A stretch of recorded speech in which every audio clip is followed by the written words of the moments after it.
Artificial intelligence agents, especially game agents, are continually evolving. But how are they created?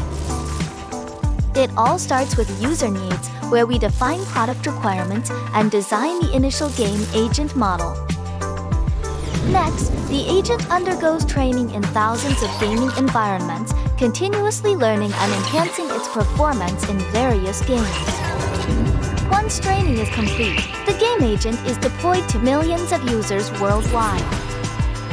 During this phase, the agent interacts with real players, optimizing its performance based on their feedback. Finally, the agent enters the fine-tuning stage, where it gathers feedback through human interaction to further enhance its personalized experience and meet players' needs. Let's look forward to a world of smarter and more dynamic game agents.